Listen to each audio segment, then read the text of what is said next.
This weekend is very dynamic astrologically. We're talking about the weekend of Friday, October 17th through Sunday, October 19th. This weekend, the Sun, Chiron, and Jupiter are forming a T square. This highlights the power of nurturing and self compassion to transform old wounds into wisdom. And Mars and Mercury are trining the North Node. This sparks decisive, purposeful, destined movement, connections, communications. I'm excited to talk about all of this with you today. Let's start by putting these transits on the chart, and then we'll talk about all of it. You can see we have a lot going on by checking out these aligns through the center of the chart. So I'm just going to go ahead and add all of these aspects at once. Often I like to kind of break it down and go one at a time, but I'm just going to add them all at once today. So we have the Sun here in Libra toward the end of Libra. We've been working through Libra season for quite some time, and we will have the new moon here next week. Right now, this Sun is in opposition to Chiron here, retrograde toward the end of Aries. Chiron has been here for quite a while and has learned a lot of lessons. And the Sun is sort of illuminating something about that signature. Here, as we also have both of these planets squaring Jupiter. I don't like that last circle. Squaring Jupiter, which is exalted in Cancer.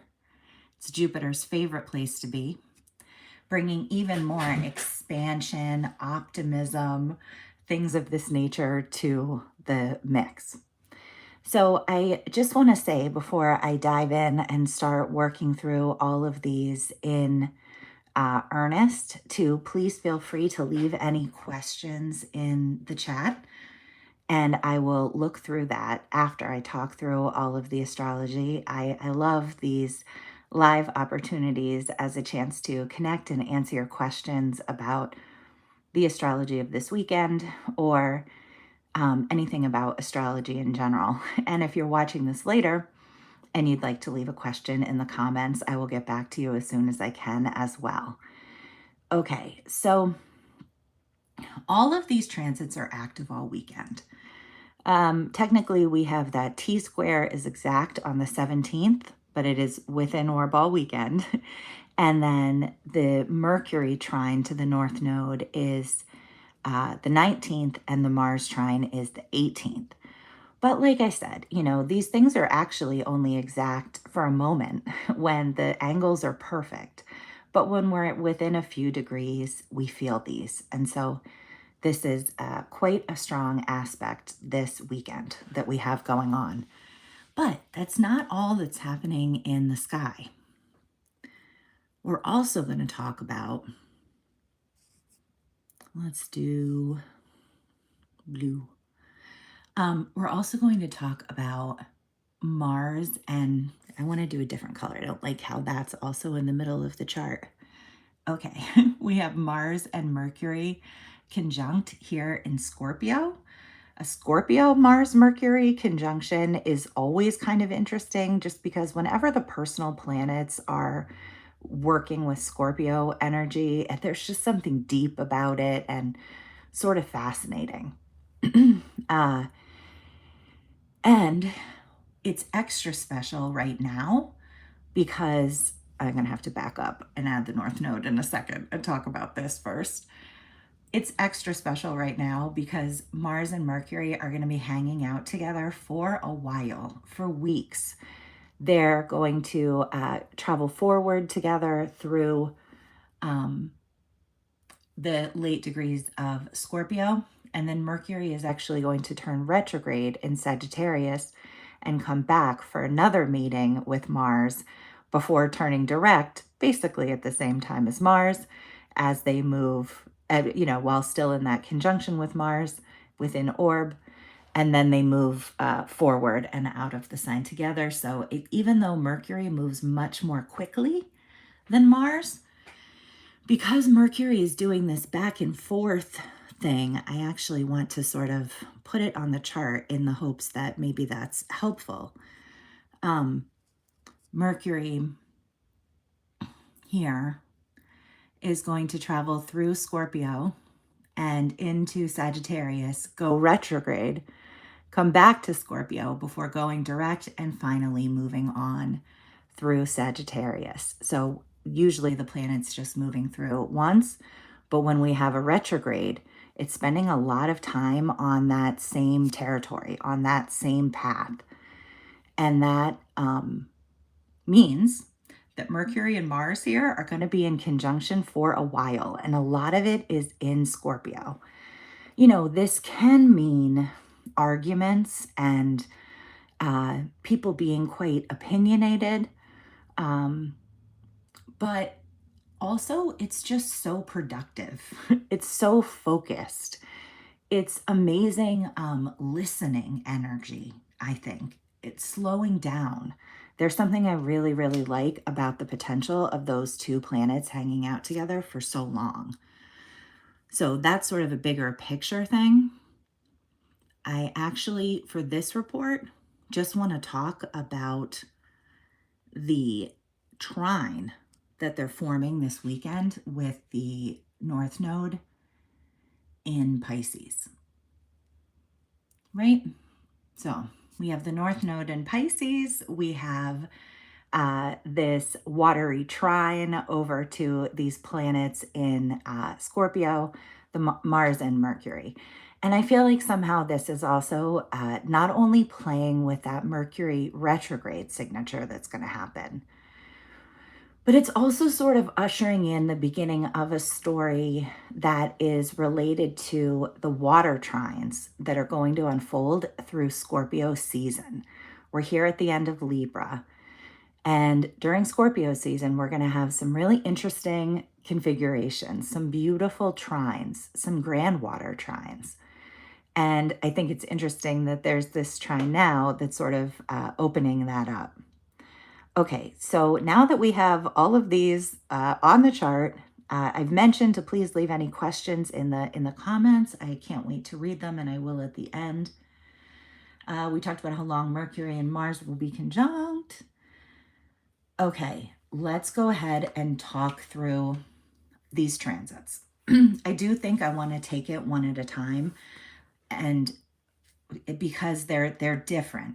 But I will say sort of the general theme of this whole idea is that and there's more to it than this. There's multiple possibilities with everything. So I will go through, many more things. But I do think, and this relates to the title of this report, I do think it's important for all of us to remember that we can learn and grow and heal through good things as well. You know, life can be messy and difficult and challenging in all kinds of ways. And I think sometimes it feels like, okay, I'm going to grow. I'm going to have some learning. I'm going to learn some new things. And it feels like that means some sort of a trial. That means something difficult. And quite often in life, it does. It does. We do learn so much through a challenge. You know, it's one thing to move through an easy day as a pleasant person. How do we do when we're moving through a difficult day? How do we feel on the inside? How do we cope? How do we treat others?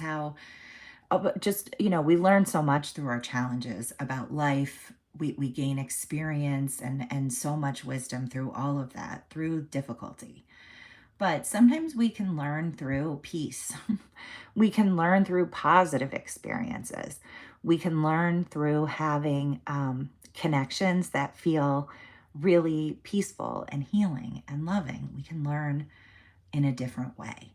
And there's something about these signatures that I really like that I think suggests some of that is possible this weekend. So I wanted to talk about it.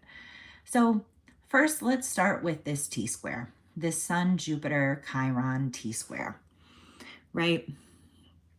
And let's talk about that and some of the potentials.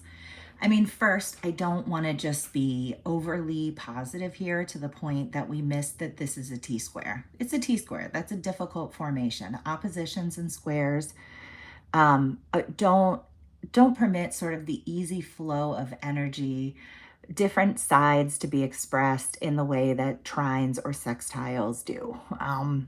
Right? It's a bit of tension. There's the potential for some tension, and through that tension, there can be healing that can be possible. So squares do create friction, but sometimes those sort of feelings, those personal feelings being pinged a little bit, can help us heal. And I don't think that this is going to be true for everyone. I actually don't think something painful or difficult does need to be triggered for all of us. I think we can sort of skip that step in many cases. And I think even if it is, that healing is like right behind it. That growth is right behind it. But, sometimes maybe something could happen and you could look at it a different way and really be able to see why that pattern was harmful or destructive. Or you might think back on a past painful experience, but you can bring who you are now to that memory and sort of understand it differently. I mean, that's what's nice about the sun being involved here. When the sun is involved, it illuminates things. And I think in this case, it's shining a light on the path to healing, to turning wounds into wisdom, right? Which is sort of the tagline, if you will, for Chiron. These places where we've gone through a lot become the things where we're the best teachers, because we're not talking about something that we don't know anything about. We're talking about something that we've waded through and that's made us stronger through that challenge. And now we're sort of in that place where where we're the healer, where we can offer the wisdom of how to navigate that obstacle more effectively, passing on that wisdom, whatever we have of it, to people who need it. And I think that's the cool thing about Chiron's healing too. It's not know-it-all-y. It's not it doesn't have it all figured out. You don't have to be perfect to have something to contribute that is healing and helpful with others, and with yourself. So I feel like I sort of went on a bit of a tangent there, but basically, the sun's light here is revealing um, the path to healing, to um, turning those wounds into wisdom. So we can see, even in the tension, the potential for healing. We also have Jupiter here in Cancer, really bringing in the power of nurturing to the mix. Um, and this is why I'm talking about peace and love here. There's such a high potential for just this protective, loving energy to really kind of like blanket us with a feeling of safety and self compassion that I actually think will make it pretty tough for the negativity or the pain to come up too much, and will make it such a ripe environment for true healing. That nurturing, that sort of blanket of self compassion and feeling of safety and yeah, love and protection and peace and harmony and all of those good things. And from that place, from that healed, secure place, we're able to turn any wounds that are present from the past or that are coming up now for whatever reason into wisdom, becoming the teacher, stepping into the role of the healer. There's a balancing here that I want to mention between self and others, balancing that energy, not over giving to others, not over giving to self. Really understanding. And I guess this is interdependence, which is just a theme that I feel like keeps coming up. Really starting to learn what that means. I feel like it's so interesting, all of these different terms that have sort of surfaced more and more in the collective over the years. And I feel like we used to talk about codependency and being codependent, and we used to talk about independence. But I feel like we're just learning more and more lately about interdependence. Is it just me? Are other people talking about this more too? Um, and and this kind of reminds me of that because that's kind of the Libra Aries axis in a way, that dance between caring for ourselves and showing up for others in relationship, and like not doing anything out of a feeling of obligation or sacrificing yourself, not really being who you um being someone else other than who you are authentically, just to please, but at the same time also really wanting to give and be generous with others. And so from a sincere place, sometimes stretching a little bit outside of what you would do if it was just you alone.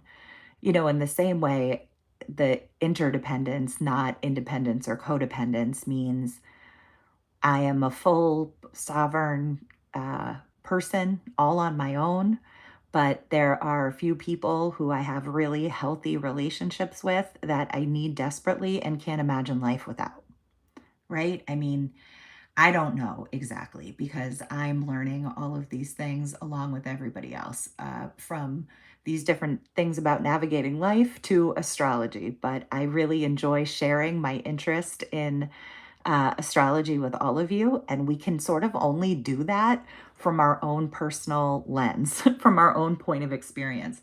So I don't really understand everything exactly here that I'm saying about interdependence, but there's just something there about balancing that this weekend that I think could be relevant. I also love the way that Jupiter is kind of, and the sun as well, showing like a little bit of an expansive perspective. And it's interesting because the sun is involved too. So it kind of makes me think about a light being shown on something, and then that beam like broadening, getting bigger because of Jupiter, right? So that the sun is illuminating the path, and then Jupiter kind of like pulls some sort of device that makes the beam bigger and bigger. So Jupiter is sort of widening the view and giving this broader context. And I think that's part of why I was saying you could like revisit something from the past and see it a little bit differently, or now knowing what you know now about relationships, understand something that happened in the past from a new way. um, so seeing this broader context so that we can sort of grow beyond these difficult experiences rather than remaining stuck. um, I love the way that Jupiter is expanding that light of awareness. It could really, it indicates some emotional breakthroughs, this kind of energy, overcoming limiting beliefs, really being able to see any outdated narratives or fears that you've internalized around worthiness, especially, or self love, or anything like that. It would just be a little bit easier to sort of see those wounds and let them go. Um, I also want to talk about the Mars conjunct Mercury trining the North Node, because this adds sort of a fated, destined timing element to the other signature that I think is worth mentioning. So let me just say that as sort of the bridge over into the Mars Mercury Pisces idea. There is something here about connecting with others, or about the timing itself, where it's like this couldn't have happened earlier. You needed all the information that you have had before, or things just kind of needed to get to this point a little bit. The astrology suggests for things to come together in this way. So there's some sort of process unfolding, and having a bit of faith in it, trust in it, optimism from Jupiter. That sort of letting go alongside the North Node in Pisces, which also encourages us to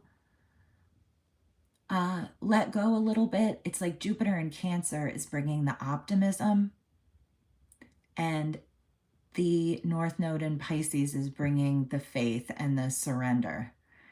It's a very interesting pairing, And I think there's something about the timing of the things that are happening now that could feel really right, and the connections that are happening that couldn't have happened before, or making sense of things in a different way. But okay, so that as sort of the bridge over to the Mars Mercury trining the North Node side of the picture for this weekend. I think that Mars and Mercury are suggest productivity. And I think that's one of the coolest things about the fact that they're going to be in this conjunction for as long as they will, even though Mercury's retrograde at one point. It's not now.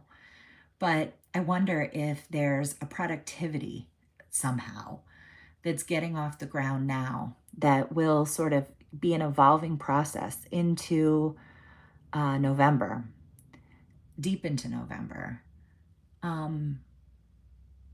I wonder if there's something to that gets off the ground now. You know, it's very efficient. It's like the mind and the will kind of working seamlessly together. You have the idea, and then you're able to sort of launch it off of the ground. And then the fact that this is trining the North Node suggests some perfect timing where it feels like things are sort of a part of a larger plan, or things are falling into place at just the right time. It could sort of feel like a clarity of purpose, really being like, okay, I understand. I get it. I see, a sort of a confidence that comes from how right it feels. Knowing which steps to take, knowing why to take them. Communication could be very direct. I feel like, especially in Scorpio, Mercury conjunct Mars, there's a directness to the communication, a clarity. We also might just be really motivated. The conversations could feel destined. We could be great at solving problems with an energy like this. You know, if you have a project to work on that you feel like working on this weekend, lean in that direction, because there's so much energy, motivation, and productivity. And then there's this sort of skillful problem solving energy as well, where you can sort of find these practical solutions to complex issues. And there's a desire for excellence as well with a conjunction like this, with this whole configuration. So there's some sort of momentum getting off the ground here that I think we will feel potentially, at least on some level, through that Mercury Mars conjunction, through the new moon in Libra that we'll have in just a few days for sure. So it's a very interesting weekend. And I think we're remembering that things can feel right, things can feel peaceful. There can be an abundance of love that makes us feel supported in getting new projects off the ground. We can grow and we can learn about life, about ourselves, about others through positive experiences too, not just through difficult things. And I think this weekend might be a time where we can really see that, which is wonderful. Okay, so I'm going to go ahead and check the comments now. I appreciate you all being here very, very much. It means a lot. I'm really enjoying connecting with everyone through these chats. I see some people asking about birthdays and about different in the upcoming days. I actually, in my horoscopes for October, go through this in each of the horoscopes. So those are best viewed by your rising sign, if you know your rising sign. If you don't, your sun sign is the next best thing. But that actually, a lot of times in these podcasts, I don't mention aspects that I talked about in the horoscope, but I did. I mentioned both of these in the horoscope because it just feels like such an important weekend, especially with them happening at the same time. So if you're interested in seeing how this lands for you, check out my channel and the October horoscopes by rising sign, and you can see what life areas where this is showing up for you. I actually think the September horoscopes are still relevant and interesting with eclipses. And I still have August up there as well, and I'm working on November now. Hello to everyone. So nice to see you.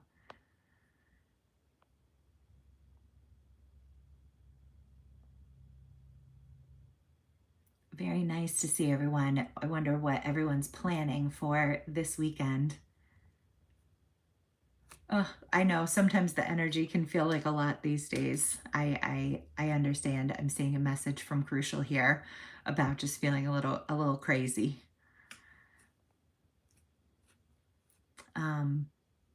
Okay, I don't know if I really see any other comments here that I need to address, but again, please feel free to leave them in the comments if you're watching this later, and I will get back to you. And check out those horoscopes as I mentioned. And I will be back on Monday for another one of these reports. We will talk about the new moon in Libra then. Thank you so much for being here. I hope you have a wonderful weekend.